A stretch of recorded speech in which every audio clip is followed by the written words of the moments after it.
It's no secret that prehistoric Earth is a trove of mystery and wonder. It seems like the further we go back, the crazier things get, and the world looks less and less like the one we occupy today.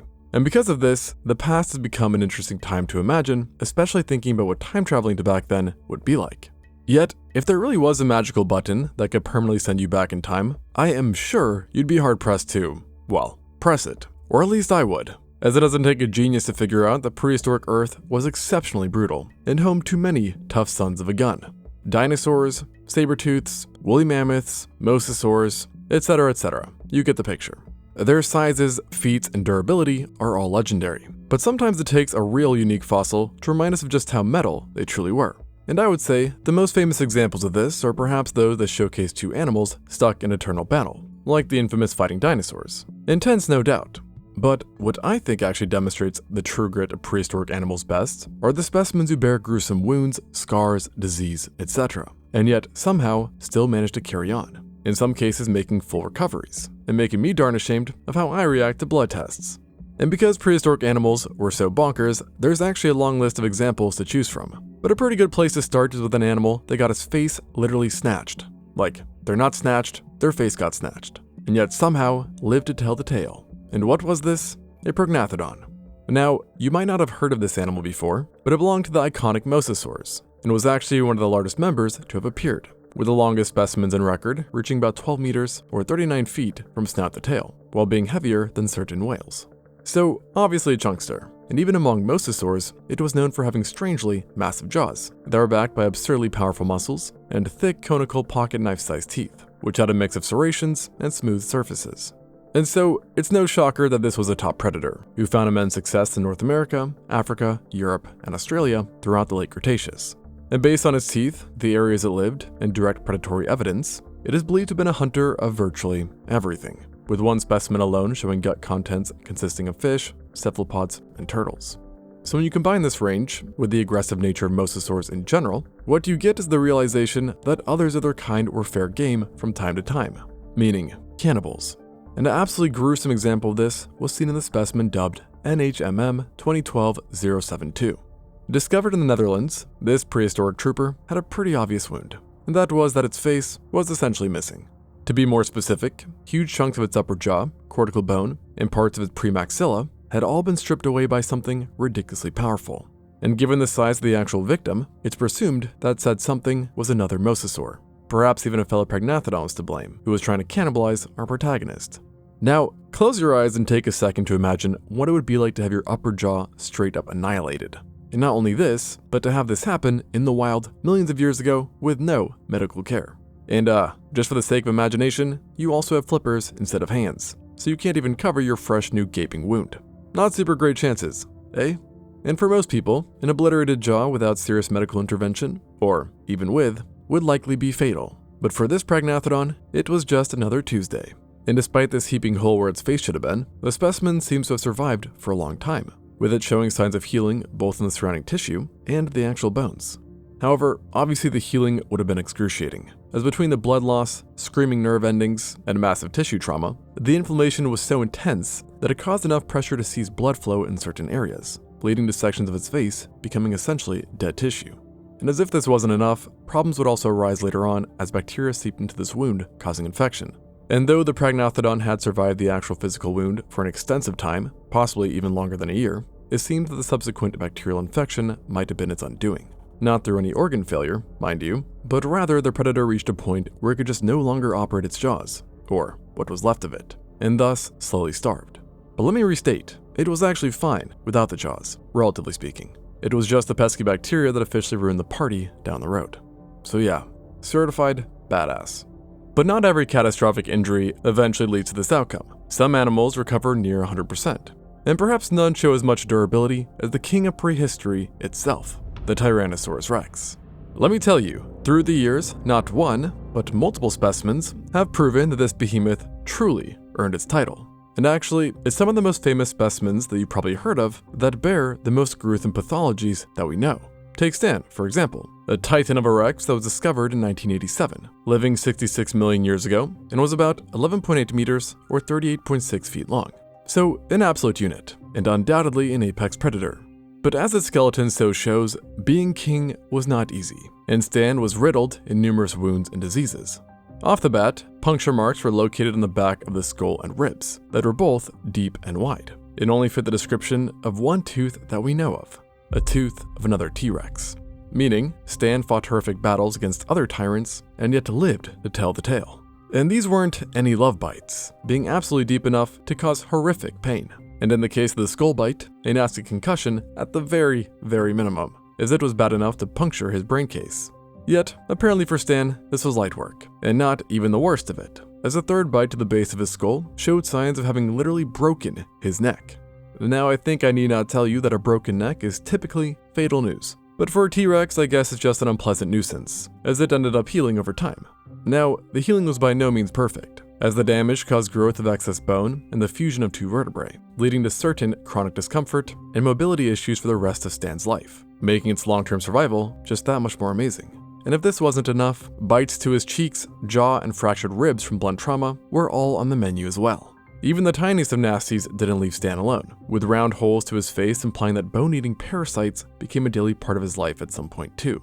And so, all of this together is clearly a lot, and no easy feat to survive. And yet, Stan managed to continue hunting and defending his territory, with the true insanity of all of this being that it wasn't these injuries that even eventually got him, rather, old age, with his estimated age at death being about 24 years old, which is very respectable for a large theropod. However, he ain't the only Rex to have gone through the ringer, and actually, the most famous one out there might have him beat, living far longer in spite of horrifying injuries. And yes, I am talking about good old Sue. If you like dinosaurs, you've heard of Sue. But what I bet you didn't hear of was that its life wasn't all glamorous either, despite being queen.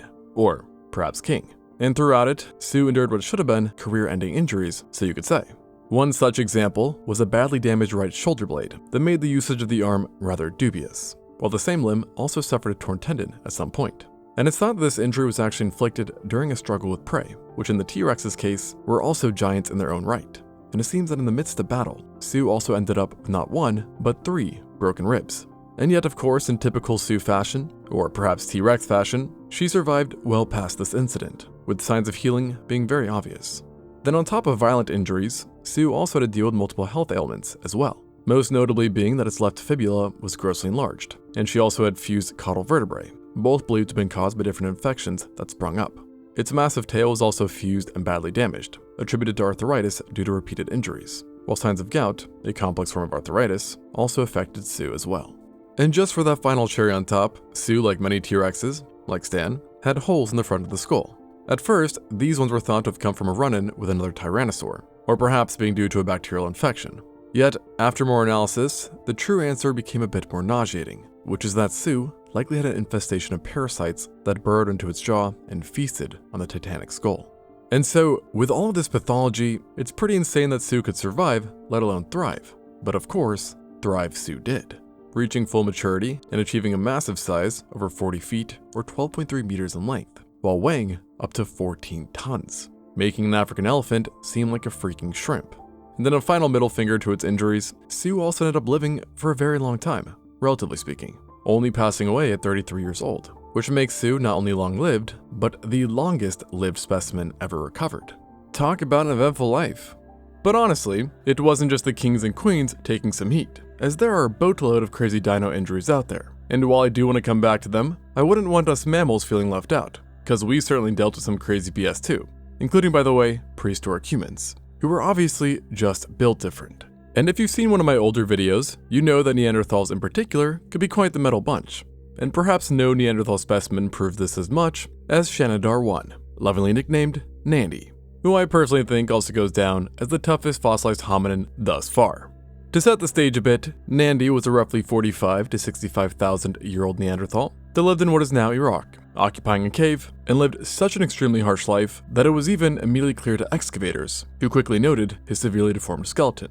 Now, violence wouldn't have been a stranger to people back in those times, and it seems to have been responsible for at least a few of his ailments, including one of his prominent injuries that occurred early in life, a crushing blow to the head, possibly from a blunt force weapon. And let's just say, this was no walked into a wall on accident kind of blow, but rather a major violent strike to the left side of his skull, which not only shattered his left orbit, blinding him in his eye, but also left him with a permanent traumatic brain injury that caused various developmental issues and damaged the part of his brain responsible for controlling his right side. And this in turn might have led to some degree of paralysis, contributing to another major problem observed: his extremely shrunken, withered right arm and leg, that's also been blamed on a degenerative disease. And living like this certainly was not easy, as the withering of the limbs made him susceptible to even more accidents and injuries, which was reflected by the deformed arms, which bore signs of having been fractured in not one, but several places, maybe from a fall, and thus further impairing his muscle functionality.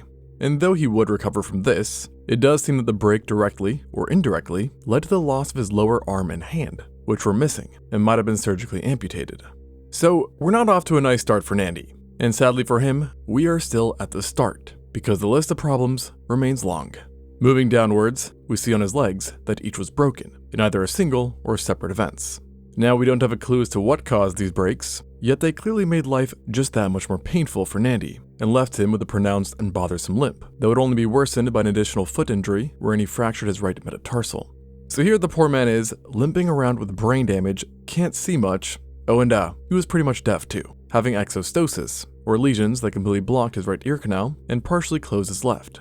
And together, this all left him limited in many of the senses from which we derive pleasure, and not even his taste was left alone, in a sense. As to compensate for his limited arm functionality, Nandy apparently used his teeth a lot more as tools, in order to grip or tear items, resulting in them being seriously worn down, and causing sensitivity to cold and heat, a poor bite, and certainly a painful jaw and headaches, making even eating an unenjoyable event. So at this point, he really didn't need any more problems. But just to round it out, his body also showed signs of suffering from DISH, which stands for diffuse idiopathic skeletal hyperostosis, and occurs when abnormal calcification, or bone formations, grow in various parts of the body, leading to pain, stiffness, and further mobility issues. So all in all, it doesn't take a genius to figure out that Nandy should have died very early on. And yet, he didn't, despite the pedigree of his problems, which says two things. One, someone owed this guy at least 100 drinks, and two, that he had some help, as there is no way that a Neanderthal, or let alone Homo sapien, could have survived alone with such injuries. Injuries that made his day-to-day life excruciating and would have prevented him from even completing simple tasks. And we do know that he actually didn't live alone, with the cave in which he was found containing at least 10 other individuals that presumably helped to care for him. And what this also shows, at least you could argue, is that his survival demonstrates a degree of empathy and love, because as one paleontologist put it, Nandy would not have been able to offer anything meaningful to the others, and thus was kept alive because they cared for who he was. And that Neanderthal healthcare sure turned out to be quite effective, as for Nandy defied the odds and lived until approximately 45 years old, making him an elder for the time, and in fact the oldest specimen from the cave, which is truly impressive. And really, prehistoric humans in general are kind of known for being tough cookies. I mean, even large massacre sites show this, as deceased individuals typically had signs of surviving previous attacks, often shrugging off spear stabs, blows to the head with blunted weapons, and severe lacerations, which in some cases even took their limbs clean off.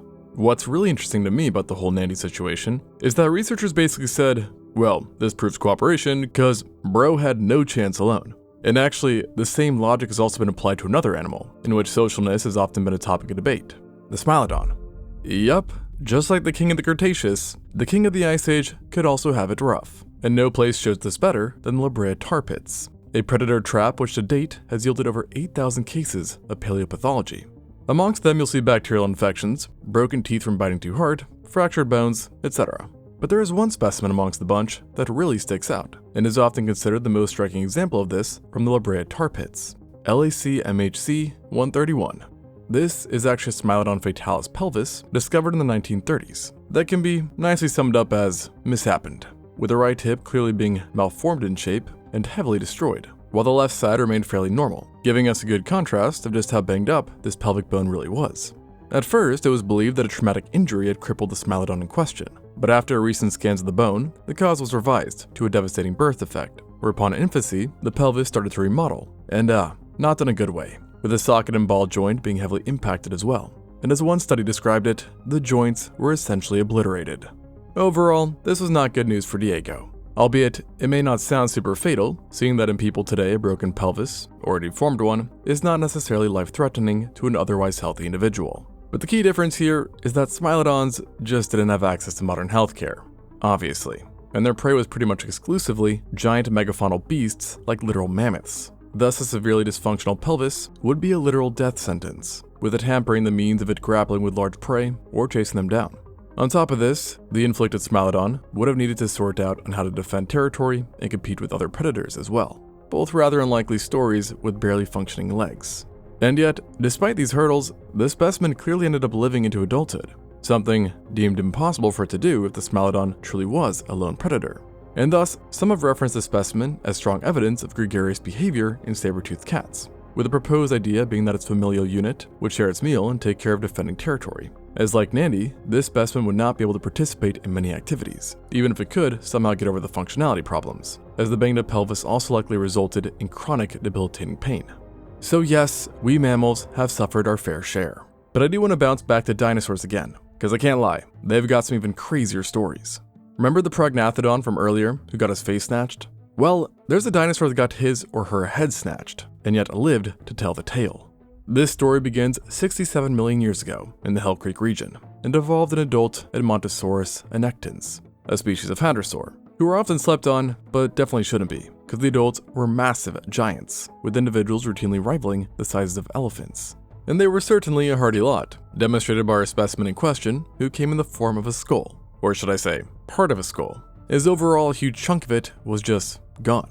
To be precise, a section of its right brain case had violently been removed, with large drag marks around the wound, implying that a powerful bone-crushing bite was to blame.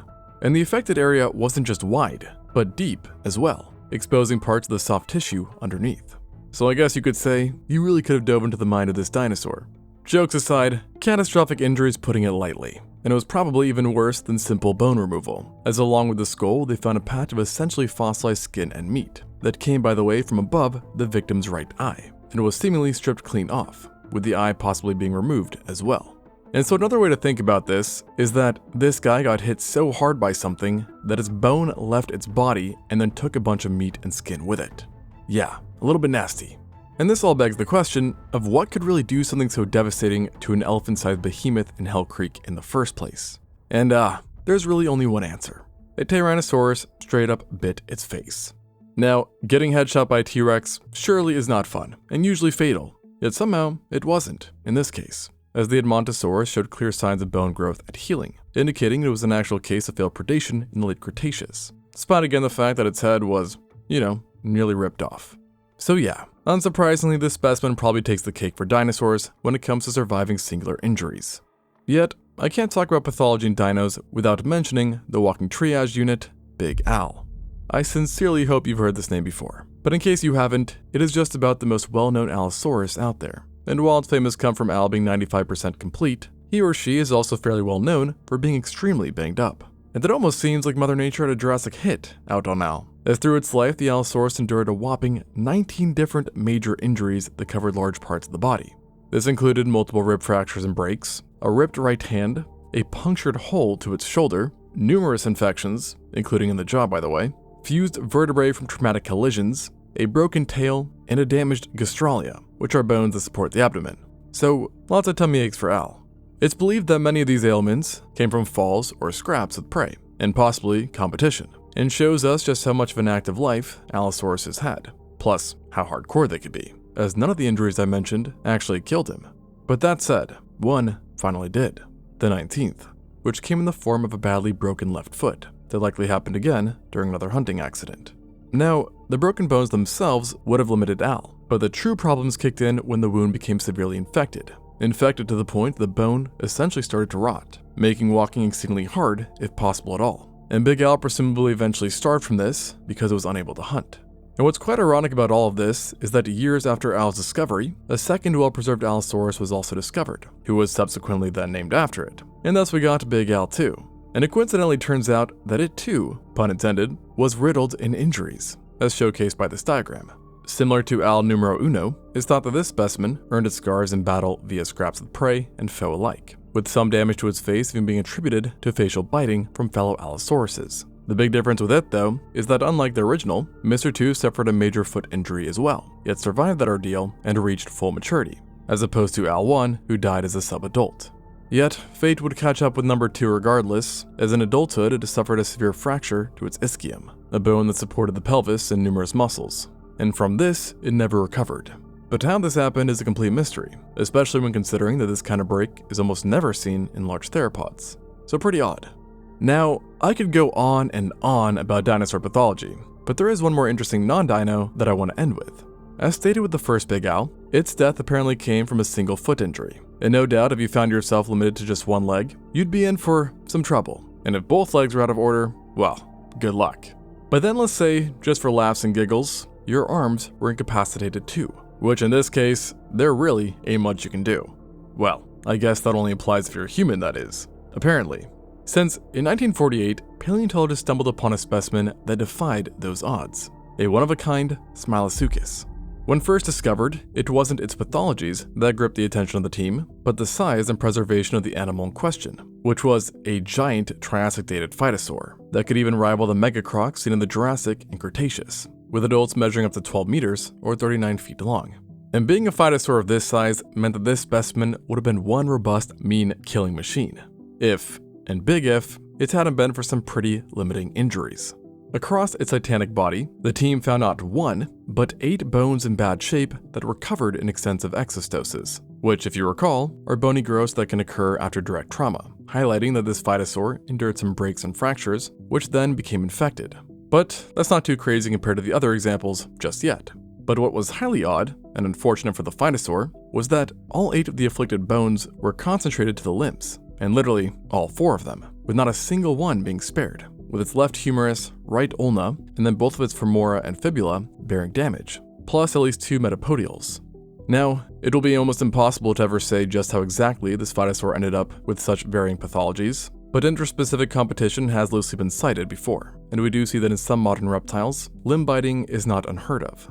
However, with this said, you would expect something this big biting another one's limb to result in amputations, not just broken bones. But because phytosaurs were much more extensively armored than even modern crocodiles, it is possible that blunt damage from bites was an actual possibility.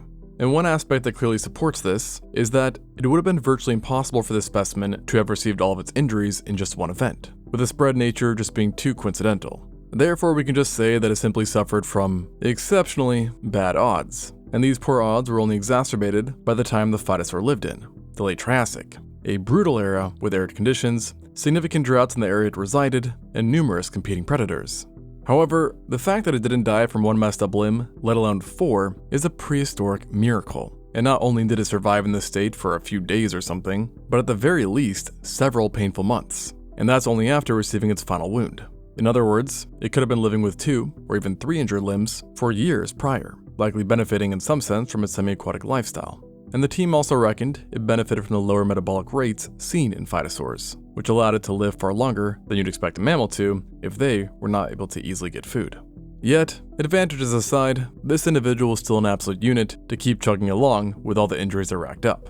And in fact, it's commonly touted as being the most pathological specimen from the entire Triassic period, an achievement which I can't say I'm particularly jealous of, and proving just once more how absurdly resilient prehistoric animals were. Thanks for watching, and until next time on ExtinctZoo.